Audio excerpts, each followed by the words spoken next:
परमेश्वर ने उसे एक दिशा दी थी जिसमें उसके लिए परमेश्वर ने कहा तू जा, इस दिशा में जा और वहां पर जाकर प्रचार कर। लेकिन योना ने क्या किया? योना अपनी समझ का, मैंने इसलिए आपको बताया पहले, हम अपनी समझ अपने विचारों को आगे ले आते हैं और परमेश्वर के जो वचन होते हैं उनको हम पीछे करते हैं। योना ने भी यही किया, बहुत सारे लोग ऐसे ही करते हैं और इसीलिए मैंने आपको पहले ही बता दिया उस चीज को कि हमारी समझ जो है उसे हमें साइड में करना चाहिए। योना ने क्या किया?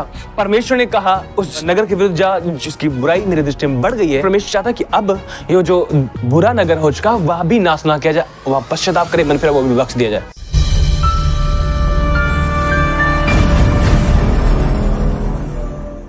एक सही डायरेक्शन जो है वो हमारी लाइफ के लिए बहुत जरूरी है, समझ रहे हैं? अगर सही दिशा में हम नहीं जाएंगे, ये पक्की बात है कि हम भटक जाएंगे और हम भटकते फिरेंगे। कितने लोग हैं जिन्होंने गूगल मैप का यूज किया? सभी? कुछ लोग हैं, ठीक है, ओके। जब आप गूगल मैप का यूज करते हैं तो आप देखते हैं कि गूगल मैप आपको एक डायरेक्शन देता है, एक दिशा देता है कि इस दिशा में आपने जाना है और आप उस दिशा को जब आप फॉलो करते हैं तो वह आपको आपकी मंजिल तक पहुंचा देता है, पहुंचाता है ना? लेकिन जब जो डायरेक्शन वो आपको दे रहा उसे फॉलो नहीं करते आप, फिर क्या होता है? आपका रास्ता जो है वो बहुत लंबा हो जाता है। हो सकता हो आप उस रास्ते से, जिस रास्ते को गूगल मैप आपको दिखा रहा था, जो डायरेक्शन आपको दे रहा था, उस डायरेक्शन से जाएं, आपको 45 मिनट वहां तक लगने थे और आप उस डायरेक्शन से भटक कर कुछ और दिशा चले गए। गूगल ये नहीं कहेगा मैं नहीं जानता, आप यहाँ से जा नहीं सकते, आप वो कहेगा ठीक है यहाँ से भी जा सकते हैं, इधर से इधर, ये वो, और बहुत सारे रास्तों को बड़ा कर देगा। हो सकता है आपका 45 मिनट का रास्ता 1.5 घंटे में पहुंच जाए। वह दिशा आपको दिखाता कि इस दिशा में चलना है अगर आपको मंजिल तक पहुंचना है टाइम पर, समझ रहे हैं आप? और कई बार ऐसा होता है, आपने देखा होगा, जब गूगल मैप की जब दिशा को हम फॉलो नहीं करते होते तो हम कई बार भटक जाते हैं और फिर क्या होता है? भटकते रहते अलग अलग स्थानों में।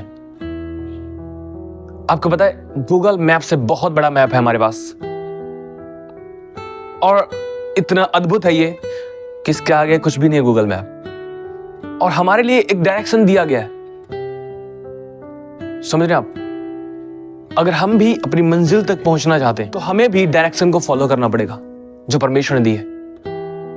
हालेलुया। हमें भी परमेश्वर दी हुई उन डायरेक्शंस को, उन दिशाओं को जो परमेश्वर ने आपके लिए दी है, उनको फॉलो करना पड़ेगा, उनके अनुसार ही आगे बढ़ना पड़ेगा। समझ पा रहे हैं आप? लेकिन अगर हम कहें कि नहीं, हम अपनी मर्जी से कुछ करके कहीं से कुछ भी कर सकते हैं और हम मंजिल तक पहुंच जाएंगे, तो क्या ऐसा हो सकता है? हम भटकते फिरेंगे, अपना टाइम वेस्ट करेंगे।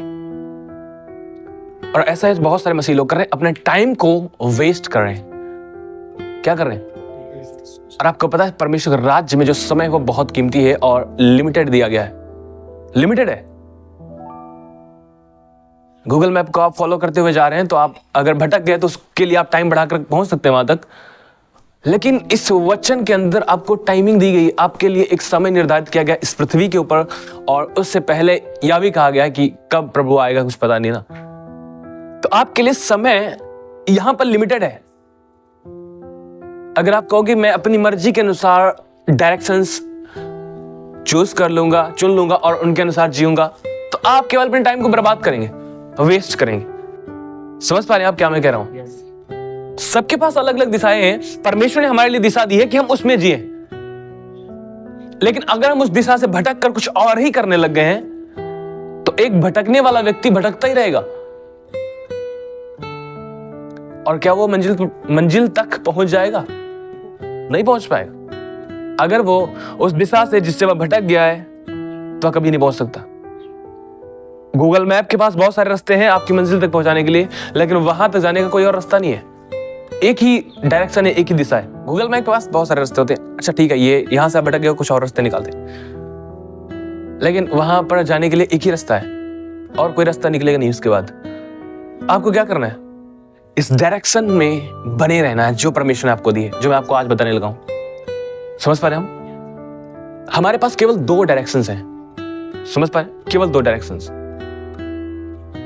और उससे भी बढ़कर हमारे पास एक डायरेक्शन है जो मैं आपको बताना चाहता हूं, लेकिन 2 डायरेक्शंस लोग फॉलो करते हैं। पहली चीज वह है परमेश्वर का वचन, और दूसरी चीज जो है वह है हमारे विचार, अपनी समझ। लेकिन हमारे लिए जरूरी क्या है? एक डायरेक्शन, और वह है परमेश्वर का वचन। अपने विचार नहीं, अपनी समझ नहीं, अपनी बुद्धि नहीं, अपनी बुद्धिमानी नहीं, आपका ज्ञान नहीं और आपकी समझदारी नहीं। परमेश्वर के राज्य में आपकी बुद्धि, आपका ज्ञान, आपकी समझदारी वह कार्य नहीं करती उसकी दिशाओं में। पता है क्यों? देखिए यशायाह 55 उसकी 8 आयत यहां पर लिखा है, क्योंकि यहोवा कहता है मेरे विचार और तुम्हारे विचार एक समान नहीं है, ना तुम्हारी गति और मेरी गति एक सी है, क्योंकि मेरी और तुम्हारी गति में और मेरे और तुम्हारे सोच विचार में आकाश और पृथ्वी का अंतर है। समझ पा रहे हैं आप? परमेश्वर की सोच विचार में और हमारी सोच विचार में इतना बड़ा डिफरेंस बताया गया है, जिसे स्वर्ग और पृथ्वी, आकाश और पृथ्वी का जो अंतर है। समझ पा रहे हैं? इतना डिफरेंस है हमारी सोच विचारों में और परमेश्वर विचारों में। हमारी डायरेक्शन जो हो सकती है, हमारे विचार जो हमारी थॉट्स हो सकते हैं, या हमारी जो समझदारी हो सकती है, हम उसे गलत नहीं करें। वह भी कई बार हम देखते हैं सही है, हम कुछ करना चाहते हैं वो सही है, लेकिन वो परमेश्वर के अनुसार नहीं है। जो दिशा परमेश्वर ने आपके लिए ठहराई है उसके अनुसार नहीं है। अब लोगों के अनुसार अगर देखा जाए तो पैसा कमाया जाए, चाहे जिस तरह से कमाया जाए, पैसा बढ़ाया जाए, लोगों की समझ है कैसे भी करके बढ़ाया जाए। ट्रेडिंग करना पड़े, मोबाइल पर बैटिंग लगाना पड़े, बैटिंग गेम पर पैसा लगाना पड़े और कुछ भी करना पड़े, उनको लगता है कुछ भी करना पड़े, पैसा बढ़ना चाहिए। लोगों की समझ क्या है? पैसा कमाना है। पर ये परमेश्वर का रास्ता नहीं है। समझ पा रहे हैं आप? ये परमेश्वर रास्ता नहीं है। परमेश्वर रास्ता क्या है? मेहनत करो, परिश्रम करो और काम करो, उसके द्वारा काम कमाओ पैसा। तमाम प्रकार के रास्ते शैतान ने लोगों के सामने रखे हैं और हमारी समझ से आप देखते हैं परमेश्वर ने एक व्यक्ति को बुद्धि दी, समझ दी, जिसके द्वारा वह निर्णयों को ले सकता है, फैसले कर सकता है और अपने जीवन में आगे बढ़ सकता है। लेकिन हमें हर एक चीज को वचन के साथ रखना पड़ेगा कि हम क्या करना चाहते हैं और किन बातों की ओर बढ़ना चाहते हैं और क्या वह दिशा परमेश्वर के वचन के अंदर है जिसमें हम बढ़ना चाहते हैं। समझ पा रहे हैं आप? और ऐसी बहुत सारी चीजें, सिर्फ मैंने आपको पैसे बताया, ऐसी बहुत सारी चीजें हैं जिसके विषय में हम अपने विचारों को रख सकते हैं, अपने थॉट्स रख सकते हैं, वो अच्छे लग सकते हैं, लेकिन क्या वो अच्छे हैं ये हमें जानना जरूरी है वचन के द्वारा। समझ रहे हैं आप? हमारे पास दो दिशाएं हैं, परमेश्वर का वचन और हमारे थॉट्स, हमारी समझ, जो हम अपने आप को बड़ा ज्ञानवान और समझदार दिखाते हैं। लेकिन हमें इस जगह पर केवल इस बात को फॉलो करने की जरूरत है कि परमेश्वर का वचन क्या कहता है, परमेश्वर कौन सी दिशा में हमें लीड कर रहा है, कौन सी दिशा में हमें गाइड कर रहा है। परमेश्वर कहता है तुम्हारे विचार सही हो सकते हैं, पर तुम्हारे विचार मेरे और तुम्हारे विचारों में इतना बड़ा फर्क है, जैसे स्वर्ग और पृथ्वी के बीच में इतना डिफरेंस, इवन इससे भी कंपेयर नहीं किया जा सकता। यशायाह 48 अध्याय उसकी 17 आयत यहां पर लिखा है, यहोवा जो तेरा छुड़ाने वाला और इज़राइल का पवित्र है, वह यूं कहता है, मैं ही तेरा परमेश्वर हूं जो तुझे तेरे लाभ के लिए शिक्षा देता हूं और जिस मार्ग से तुझे जाना है उसी मार्ग पर तुझे ले चलता हूं। परमेश्वर क्या कहता है? मैं ही तेरा परमेश्वर यहोवा हूं और तेरे लाभ के लिए तुझे शिक्षा देता हूं। समझ पा रहे हैं? वो क्या कहता है? जिस मार्ग से तुझे जाना है उसी मार्ग पर तुझे ले चलता हूं। और ये क्या ही अद्भुत बात है कि परमेश्वर हमें उस मार्ग पर ले जाए जिस पर हमें जाना है। आप समझ पा रहे इस बात को? क्या ही अद्भुत बात होगी कि परमेश्वर हमें उस मार्ग पर ले जाए जिसके लिए परमेश्वर कहता है कि इस पर तुम चलो और हम उस पर चल पाए। वह हमारे लाभ के लिए शिक्षा देता है। परमेश्वर अपने लाभ के लिए नहीं, हमारे लाभ के लिए। इतना बड़ा निस्वार्थ व्यक्ति देखा आपने कभी? वाह, प्रभु हमारा अद्भुत है। प्रभु अपने लाभ के लिए हमें शिक्षा नहीं देता है, लेकिन प्रभु हमारे लाभ के लिए हमें शिक्षा देता है ताकि हम उसके अनुसार चलें। प्रभु चाहता है कि आप फलवंत हो, आप बढ़ें, आप तरक्की करें, आप उन्नति करें। आपके आत्मिक जीवन को दृढ़ देखना चाहते हैं, आपके दुनियावी जीवन को दृढ़ देखना चाहता है। इस प्रकार से वो आपको देखना चाहता है कि आप प्रॉस्पर हो। लेकिन आप कैसे हो सकते हैं? उसकी शिक्षा को सुनकर उसके अनुसार आगे बढ़कर, क्योंकि वो आपके लाभ के लिए आपको शिक्षा देता है। हालेलुया। और इसीलिए कितना जरूरी है हमारे लिए समझना कि परमेश्वर की शिक्षा को पकड़े रहे हम। क्या करें? पकड़े रहे। नीति वचन 3 अध्याय की 5 और 6 आयत देखिएगा, यहाँ पर क्या लिखा है? तू अपनी समझ का सहारा ना लेना वरन संपूर्ण मन से यहोवा पर भरोसा रखना, उसी को स्मरण करके सब काम करना, वह तेरे लिए सीधा मार्ग निकालेगा। जो यहाँ पर लिखा गया कि वह तेरे लिए सीधा मार्ग निकालेगा, जब आप इसे NLT में पढ़ते तो वहां पर लिखा गया कि वह तुझे एक रास्ता दिखाएगा जो सही है। जब आप उस पर भरोसा रखेंगे और अपनी समझ को साइड में करेंगे कि हमारी समझ क्या कहती है, जब कभी भी आप परमेश्वर के वचन को फॉलो करने के लिए आगे बढ़ने की कोशिश करेंगे, आपकी समझ बीच में आने की कोशिश करेगी। इस बात को आप क्लियरली समझ ले कि बीच में आपकी समझ आएगी, ऐसा नहीं ऐसा भी कर सकते हैं। लेकिन यहां पर एक बात ऐसा है कि ऐसा नहीं, जब आपकी समझ के कि ऐसा नहीं ऐसा भी कर सकते हैं, तब उसको बोलो ऐसा भी नहीं ऐसा ही कर सकते हैं। समझ रहे हैं आप? ऐसा भी नहीं ऐसा ही, जैसा कहा गया है। हालेलुया। जब हम अपनी समझ को साइड कर देते हैं, और मैं सच कह रहा हूं ये वचन हम सब के लिए, मेरे लिए, आपके लिए, हम सभी के लिए, क्योंकि मेरे भी विचार परमेश्वर से नहीं है। समझ रहे हैं आप? मेरे भी विचार परमेश्वर से नहीं, मेरे विचारों में उतना ही अंतर है जितना आपके विचारों में परमेश्वर का अंतर है। और ये इसीलिए हमारे लिए सबसे जरूरी वचन है कि हम परमेश्वर की दिशाओं को समझ लें, परमेश्वर के उन आज्ञाओं में चलना समझ लें, या कितना अद्भुत होगा। हालेलुया। प्रभु क्या कहते हैं? अपनी समझ का सहारा ना लेना, अपनी समझ को साइड में रख के ही हम उसके मार्गों में चल सकते हैं। इस बात को आप समझें। इसीलिए तो वचन क्या कहता है? अपनी समझ का सहारा ना लेना। इट मीन्स अपनी समझ को साइड करो, प्रभु के मार्गों को अपनाओ और उनमें आगे बढ़ो। जब आप अपनी समझ को साइड में करेंगे, सारे मन से उस पर भरोसा रखेंगे, वचन बताता है कि सारी बातों में उसे स्मरण करो, वह तुम्हें एक रास्ता दिखाएगा जो सही है। हालेलुया। हर एक चीज के लिए एटलीस्ट हम दुआ तो कर सकते हैं। हर एक चीज के लिए हम दुआ तो कर सकते हैं, कम से कम कर सकते हैं ना? कुछ भी, जिस मार्ग में आप बढ़ना चाहते हैं, जो कुछ भी आप करना चाहते हैं, उसके लिए आप दुआ करें, प्रभु के आगे रखें। जब हम उसे स्मरण करते हैं, प्रभु हमारे लिए वह रास्ता दिखाता है जो सही है। हालेलुया। और आपको पता है, जब परमेश्वर आपको किसी रास्ते पर जाने के लिए कहे, याद रखें, जब परमेश्वर आपको किसी रास्ते पर भेज रहा है, सारी रिस्पॉन्सिबिलिटी किसकी है? सारी जिम्मेदारी किसकी है? क्योंकि वह आपको एक रास्ता दिखा रहा है और उसी रास्ते में वो आपको लेकर जा रहा है। लेकिन अगर हम अपनी समझ का सहारा लेते हैं और अपनी इच्छा के अनुसार आगे बढ़ते हैं, फिर यहां पर रिस्पॉन्सिबिलिटी किसकी होती है? और इसीलिए वचन क्या कहता है? अपनी समझ का सहारा ना लेना। और हम सच बता रहे हैं, मैं सच बता रहा हूं कि हम सभी अपनी लाइफ में इतने बुद्धिमान और इतने ज्ञानी हैं, इतने समझदार हैं कि हम अपनी समझ को आगे लेकर आते ही आते हैं। अक्सर देखा आपने? कोई है यहां पर ज्ञानवान? मैं हूं। कोई है जो समझदार हो? मैं हूं भैया। बार बार मजाक नहीं कर रहा हूं, सच में।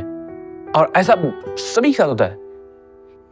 हम वचन से अधिक अपनी समझ को जब आगे लेकर आते हैं, हम परमेश्वर के मार्गों से भटक सकते हैं। तो हमें क्या करने की जरूरत है? अपनी समझ को साइड में।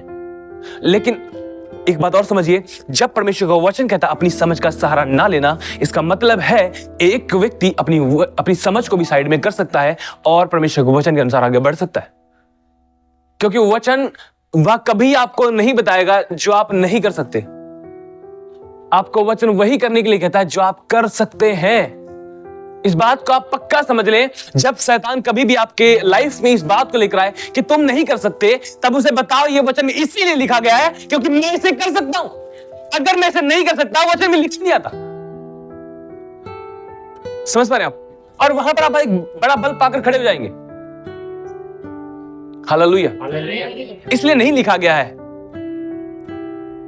अगर आप नहीं कर सकते तो और लिखा ही नहीं आता। लिखा इसीलिए गया क्योंकि आप कर सकते हैं। परमेश्वर आपकी एबिलिटी को जानता है। परमेश्वर आपको जानता है कि आप क्या कर सकते हैं, और वह हर मनुष्य को जानता है। और यह वचन सबके लिए सेम है। अगर यह मनुष्य सब मनुष्यों के लिए लिखा गया है, दैट मीन्स यह सब मनुष्य फॉलो कर सकते हैं। केवल समर्पित होना पड़ेगा, अपनी समझ को साइड में रखना पड़ेगा, अपनी बुद्धि, अपनी ज्ञान को साइड में रखना पड़ेगा। जो आगे आगे चलती है परमेश्वर के आगे आगे, आपने देखा ना, हमारी बुद्धि, हमारे ज्ञान, हमारी समझ परमेश्वर के वचन के आगे आगे चलती है। पर हमें क्या करना पड़ेगा? जो आगे आगे जा रहा है उसको पीछे फेंकना है। नहीं, इसे आगे लेके चलना है। समझे? आप कल्पना करें, यहां पर प्रभु का वचन है और यहां पर आपकी समझ वो आगे आगे आ रही है, आगे आगे, और आपने क्या करना है? पीछे फेंक देना और परमेश्वर के वचन को आगे लेकर आना। हालेलुया। हालेलुया। परमेश्वर क्या कहता है? मैं तुम्हारे लाभ के लिए शिक्षा देता हूं। वह परमेश्वर आपके लाभ के लिए शिक्षा देता है। याद रखिए, किसी भी तरह से वो आपको शिक्षा दे रहा हो, आपके लाभ के लिए है वो। अगर वो आपकी ताड़ना भी कर रहा है तो केवल आपके लाभ के लिए, अपने लाभ के लिए नहीं। इतना निस्वार्थ व्यक्ति आप इस सृष्टि के अंदर नहीं पाएंगे जो हर समय केवल आपकी फिक्र करता हो। समझ रहे हैं? हालेलुया। सो इस बात को आप समझे, जब अपने विचारों को आपको साइड में रखना पड़े, आपको दर्द होगा, थोड़ा सा होता है। किसी को हुआ? हाँ, मुझे भी हुआ है, मुझे भी हुआ है। हालेलुया। जब हम अपनी समझ को साइड में रखते हैं, हमें थोड़ा सा दर्द होगा, लेकिन हमें आनंद होना चाहिए कि हम प्रभु की इच्छा के अनुसार आगे बढ़ रहे हैं। और यहां पर हम कैसे दृढ़ हो सकते हैं इस बात को लेकर? क्योंकि वचन में लिखा है, मेरे विचार और परमेश्वर के विचार एक समान नहीं है। इसलिए मुझे अपने विचारों को साइड में करना पड़ेगा और प्रभु के विचारों को पकड़कर उसके अनुसार आगे बढ़ना होगा। Hallelujah, hallelujah. अगर हम मंजिल तक पहुंचना चाहते हैं, हमारे लिए एक सही डायरेक्शन जरूरी है। Hallelujah, hallelujah. His word is not for burden for us. उसका वचन जो है वह हमारे लिए बोझ नहीं है, लेकिन उसका वचन जो है वह हमारे लिए एक दिशा है। हालेलुया। उसका वचन हमारे लिए बोझ नहीं है। जो लोग मानते हैं इस बात को, उसका वचन हमारे लिए बोझ नहीं है, वह हमारे लिए एक दिशा है। हालेलुया। कितना अद्भुत है ये। लेकिन बहुत सारे लोगों ने उसके वचन को बोझ बनाया हुआ है, जिसे वो कैरी करके लेकर जा रहे हैं, और यहां लड़खड़ा रहे हैं, और यहां लड़खड़ा रहे हैं, यहां लड़खड़ा रहे हैं, फिर यहां लड़खड़ा रहे हैं। समझ रहे आप? ये बोझ नहीं है, लेकर मत चले, रास्ता है, उसे सामने से देखें। समझ रहे आप? उसका वचन हमारे लिए बोझ नहीं है, उसका वचन हमारे लिए एक डायरेक्शन है, हमारे लिए एक दिशा है। इसलिए दाऊद कहता है, तेरा वचन मेरे पांव के लिए दीपक और मेरे राहों के लिए उजाला है। मेरी राहों के लिए वो प्रकाश है। कितना अद्भुत है ये। उसका वचन हमारे लिए बोझ नहीं है, वो हमें रोशनी दे रहा है। इस अंधकार से भरे हुए संसार में आपको रोशनी दे रहा है। और अगर आप इन्हें समझ पाए तो कितना अद्भुत होगा। पूरे अंधकार में केवल एक जगह से रोशनी आ रही है, और वो है परमेश्वर का वचन। उस वचन को लेकर आए अपने सामने, जहां पर आप खड़े हैं, और समझे कि वचन आपके सामने खुला, और जहां तक वचन खुल रहा है पूरा प्रकाश है। पूरे अंधकार से भरे संसार में आप इसे इमेजिन करके देखें, और वह एक लाइट के समान नहीं है, वह इतना बड़ा प्रकाश है जहां पर आप बहुत ही क्लियर तरीके से परमेश्वर चल पा रहे हैं। हालेलुया। उसका वचन क्या है? हमारे लिए दीपक है और हमारी राहों के लिए उजियाला है। Hallelujah, hallelujah. और देखिए भजन संहिता 119 उसकी 101 आयत देखिए, यहां पर क्या लिखा, ध्यान से सुनिए। मैंने अपने पांव को हर एक बुरे रास्ते से रोक रखा है, जिससे मैं तेरे वचन के अनुसार चलूं। ओके, एनएलटी में देखिए क्या लिखा है। मैंने किसी भी बुरे मार्ग पर चलने से इनकार कर दिया है, ताकि तेरे वचन का आज्ञाकारी बना रहूं। परमेश्वर के वचन का आज्ञाकारी होना, परमेश्वर की उस दिशा का जिसको वह दिखा रहा है उसके प्रति आज्ञाकारी होना। Hallelujah, hallelujah. हमारे पास केवल एक ही डायरेक्शन है, और वह है परमेश्वर का वचन। दूसरी डायरेक्शन आपके सामने आ सकती है, और वह है आपकी समझ, आपके विचार, लेकिन हमें उसे साइड में करना है। हालेलुया। ओके, निकालिए योना 1 अध्याय, उसकी 1 आयत से हम पढ़ेंगे। यहां पर लिखा है, यहोवा का यह वचन अमित्तै के पुत्र योना के पास पहुंचा। उठकर उस बड़े नगर नीनवे को जा और उसके विरुद्ध प्रचार कर, क्योंकि उसकी बुराई मेरी दृष्टि में बढ़ गई है। परंतु योना यहोवा के सम्मुख से तरसीस को भाग जाने के लिए उठा, और याफा नगर को जाकर तरसीस जाने वाला एक जहाज पाया, और भाड़ा देकर उस पर चढ़ गया कि उनके साथ यहोवा के सम्मुख से तरसीस को चला जाए। तब यहोवा ने समुद्र में एक प्रचंड आंधी चलाई, और समुद्र में बड़ी आंधी उठी, यहां तक कि जहाज टूटने पर था।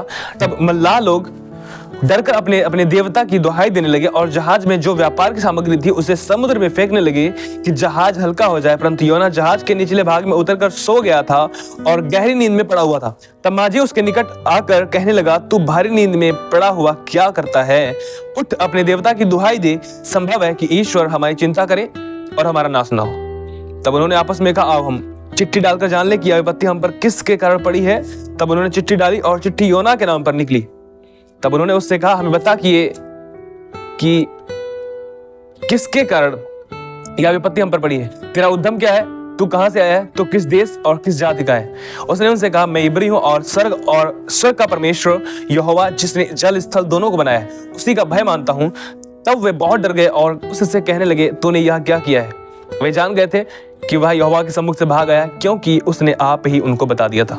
यहाँ पर योना था और परमेश्वर ने उससे कहा था, उठकर उस बड़े नगर नीनवे को जा और उसके विरुद्ध प्रचार कर, क्योंकि उसकी बुराई जो है मेरी दृष्टि में बहुत अधिक बढ़ गई। और वचन बताता है, योना जो था वो यहोवा के सम्मुख से उठा और उसने सोचा, अब मैं किसी और दिशा में जाऊंगा। जब आप NLT में पढ़ते हैं, वहां पर लिखा गया है, उसने डायरेक्शन जो थी, जो दिशा थी, बिल्कुल परमेश्वर के अपोजिट दिशा में हो गया। परमेश्वर ने अगर उससे कहा पूरब को जा, उसने पश्चिम चुन लिया। अपोजिट, NLT में इस तरह लिखा गया, अपोजिट डायरेक्शन उसने चुन ली। सुनिए, जो ये था, जो नीनवे नगर था, ये अश्शूरी साम्राज्य की एक राजधानी थी। जो अश्शूर थे, अश्शूर के लोग, वहां की उनके साम्राज्य की एक राजधानी थी और ये इजराइल के जो बड़े दुश्मन थे। और ये जो योना था, ये क्या था? इजराइली। और ये दुश्मन थे। और जो योना था, ये बड़ा प्रेमी था अपने देश के लिए, अपने लोगों के लिए। उसको पता था कि अगर मैं गया उनके बीच में, प्रचार किया पश्चाताप का, और उन्होंने पश्चाताप किया, उन्होंने मन फिराया, परमेश्वर ने माफ कर देगा। इस बात को आप आगे पढ़कर देख सकते हैं। योना खुद कहता, क्या मैंने तुझसे पहले नहीं कह दिया था? मुझे पता था कि तू पहले उन्हें माफ कर देगा, जब परमेश्वर ने माफ कर देता है। योना को पता था कि अगर परमेश्वर ने माफ कर दिया तो ये जो दुश्मन है हमारे, फिर से हमारी प्रजा के साथ खिलवाड़ करेंगे। लेकिन आपको पता है, यहां पर अद्भुत प्रेम है परमेश्वर का, सिर्फ ना सिर्फ इजराइलियों के लिए, बल्कि इन अश्शूर में रहने वाले लोगों के लिए भी, जबकि इनकी इतनी दुष्टता परमेश्वर ने बढ़ गई थी। हालेलुया। परमेश्वर उसके इजराइल के शत्रुओं को भी नाश नहीं करना चाहता था। उनके लिए भी परमेश्वर ने कहा, उन्हें जाओ और वार्निंग दो कि मैं 40 दिन के बीतने पर इस नीनवे को उलट दूंगा। और योना चाहता नहीं था कि ये बचाया जाए, और इसीलिए उसने जाने से इनकार कर दिया।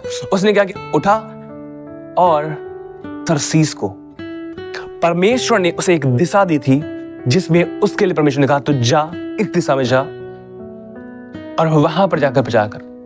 लेकिन योना ने क्या किया? योना अपनी समझ का, मैंने इसलिए आपको बताया पहले, हम अपनी समझ, अपने विचारों को आगे ले आते हैं और परमेश्वर के जो वचन होते हैं उनको हम पीछे कर देते। योना ने भी यही किया। बहुत सारे लोग ऐसे ही करते, और इसीलिए मैंने आपको पहले ही बता दिया उस चीज को कि हमारी समझ जो है उसे हमें साइड में करना चाहिए। योना ने क्या किया? परमेश्वर ने कहा, उस नगर के विरुद्ध जा जिसकी बुराई मेरी दृष्टि में बढ़ गई है, और परमेश्वर चाहता कि अब ये जो बुरा नगर हो चुका वह भी नाश ना किया जाए, वह पश्चाताप करे, मन फिर वो भी बख्श दिया जाए। लेकिन योना के मन में ये नहीं था। योना कुछ और चाहता था। योना कुछ और चाहता था। उसने अपनी समझ का सहारा लिया। परमेश्वर ने कहा पूरब को जा, उसने उसके बिल्कुल अपोजिट पश्चिम को, उसने क्या किया? अपोजिट डायरेक्शन चूज कर ली और परमेश्वर के सामने से भागकर, वचन में लिखा गया भागा, वह यहोवा के सम्मुख से भागकर वह तरसीस जाने के लिए जहाज से जाया था, और वहां जाने के लिए उसने क्या किया? टिकट खरीद लिया। क्या किया? टिकट खरीद लिया ताकि वह परमेश्वर के सामने से भागकर तरसीस को चला जाए। पर आपको पता है, कोई परमेश्वर से भाग सकता है? कोई भाग सकता है? जिस कार्य के लिए उसने आपको चुन लिया है, आप जितना मर्जी भाग ले। अगर बेहतर है कि पहले ही आ जाए, नहीं तो फिर अब योना की तरह आप देखना क्या होता है। समझ रहे आप? अगर उसने आपको किसी चीज के लिए चुना है तो आप जितना मर्जी भाग लें, वो आपको तैयार कर लेगा। मूसा को उसने बुलाया, वो भाग रहा था, मूसा को उसने तैयार कर लिया। योना के लिए उसने काम ठहराया, योना भाग रहा था, उसको भी परमेश्वर ने तैयार कर लिया। साउल को जब उसने राजा होने के लिए चुना, साउल राजा होना नहीं चाहता था और उससे भाग रहा था, परमेश्वर ने उसे तैयार कर लिया। हालेलुया। सो जो काम परमेश्वर ने आपके लिए ठहराया है उसमें वो आपको जरूर बढ़ाएगा। लेकिन योना ने क्या किया? परमेश्वर की जो इच्छा थी उस इच्छा को उसने ठुकरा कर अपनी इच्छा को आगे रखा और उसने क्या किया? टिकट ली। अब जहाज में बैठते हैं और अब देखते क्या होगा। उसने यही सोचा अब क्या होगा, अब तो बस मैं जा रहा हूं। उसने तो यही सोचा था ना।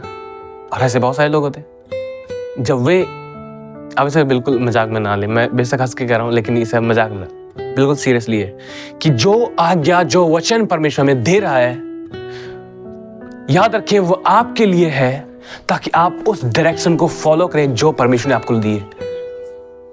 वहां पर आप अपनी समझ, अपनी बुद्धि को ना चलाएं। परमेश्वर योना के शत्रुओं का भी भला चाहता था कि वो माफ किए जाए, वो नाश ना हो। वहां पर 1,20,000 से भी अधिक लोग थे और परमेश्वर नहीं चाहता कि उनमें से कोई भी नाश हो जाए। योना टिकट लिया, अब समझिए, टिकट लिया, जहाज में चढ़ गया, जहाज में बैठ गया। कुछ समय तक जब आप परमेश्वर के जो वचन है, वो जो आज्ञाएं परमेश्वर ने आपके लिए दी हैं, उन आज्ञाओं के खिलाफ जब निर्णय लेकर आगे बढ़ते हैं, आप कुछ समय तक तो आप कहेंगे देखो सब कुछ ठीक चल रहा है, कोई दिक्कत नहीं, मैं पाप भी कर रहा हूं, मैं बुराई भी कर रहा हूं, मैं गालियां भी दे रहा हूं, मैं लड़ाई झगड़े भी कर रहा हूं, मैं नशे भी कर रहा हूं, मैं ये भी कर रहा हूं, मैं वो भी कर रहा हूं, कुछ दिक्कत पड़ रही है, कोई दिक्कत नहीं, सब कुछ सही चल रहा है। कुछ समय तक तो योना के साथ भी सही था। उसने, परमेश्वर ने एकदम उसे नहीं रोक दिया। जिस घड़ी वह परमेश्वर में से उठ रहा था, परमेश्वर ने उसी घड़ी से नहीं रोक दिया, योना रुक जाओ, ऐसा किया? नो, परमेश्वर ने योना को उठने दिया, उसके बाद उसे आगे बढ़ने दिया, टिकट भी खरीदने दी। अरे ऐसा भी तो हो सकता था, उसके बाद जो पैसे थे वो गिर जाते कहीं पर, कुछ नहीं हुआ। और मुझे याद आ गया, मैं आपको एक बात बताता हूँ। पहली बार जब मैं जब प्रभु को नहीं जानता था, मैं बहुत बेकार टाइप का बंदा था और मुझे एक बार मार पड़ी बहुत ज्यादा। और हमारे बाप जी एक डायरेक्शन देते थे और हम उनके बिल्कुल अपोजिट चलते थे, बिल्कुल ऐसे ही। मुझे मार पड़ी और बस ये बहुत समय तक हो गया और मैं इसे बहुत सहन करते करते अब मेरे लिए टाइम था कि बस हो गया सब कुछ, अब नहीं। और फिर मैंने क्या किया, मेरे पास 70 रुपए थे, I have only 70 rupees and और मैंने सोचा अब मैं घर छोड़ के चला जाऊंगा, कहीं और रहूंगा, बहुत हो गया। मैं ये सहन करते करते परेशान हो गया। हालांकि वो मुझे किस लिए शिक्षा दे रहे थे, बिल्कुल परमेश्वर तरह वचन बताता है, एक अच्छा पिता, एक प्रेम की पिता अपने बच्चों की ताड़ना करता और उन्हें सही रास्ते पर लीड करता। और मेरे रास्ते गलत थे उनकी नजरों में, और उनके रास्ते सही थे जो मेरी नजरों में गलत थे।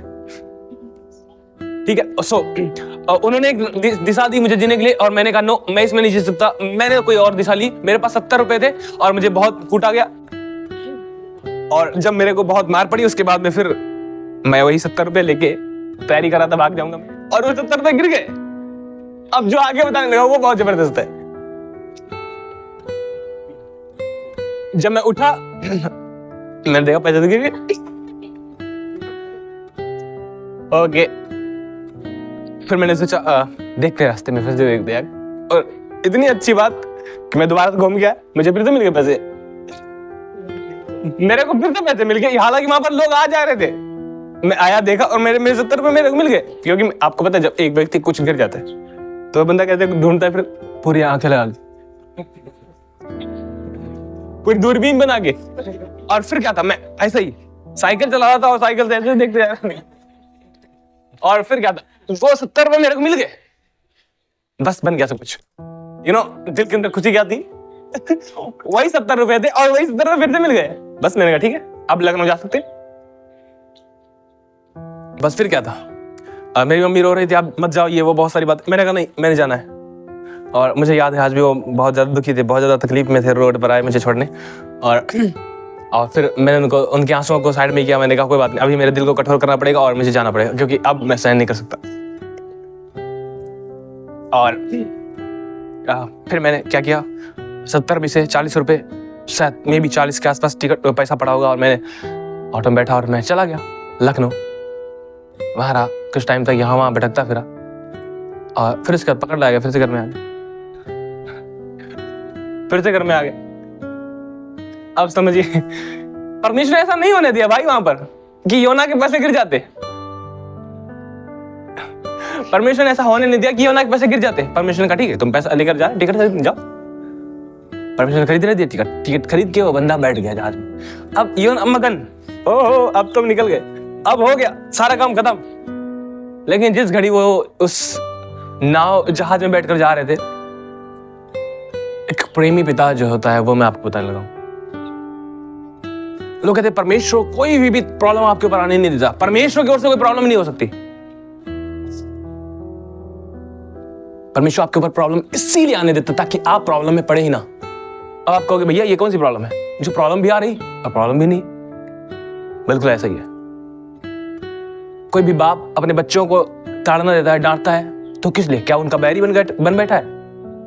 या फिर वो बाप जो उन्हें ताड़ना दे रहा है या फिर उन्हें डांट रहा है वो बुरा हो गया है? नो, इसलिए डांटता क्योंकि वह प्रेम करता है उनसे और उसे पता है कि जो कुछ ये कर रहे हैं इसके द्वारा ये नाश हो सकते हैं और गहरी समस्या में पड़ सकते हैं, शत्रु के हाथ में चले जाएंगे, जिसे वो नहीं चाहता। दाऊद कहता मैं शत्रु के हाथ में पड़ने से यहोवा के हाथ में पड़ना भला जानता हूं। मेरे लिए भला है क्योंकि वो कहता है मेरे परमेश्वर करुणा मेरे लिए बड़ी है और शत्रु की करुणा आपके लिए नहीं होती। शत्रु निचोड़ देता है, समझे आप? लेकिन परमेश्वर निचोड़ता नहीं है। परमेश्वर रस नहीं निकालेगा भाई। परमेश्वर क्या करेगा? आपको ताड़ना देगा ताकि आप सीखें और सही मार्ग में जी सके। यही तो योना साथ किया।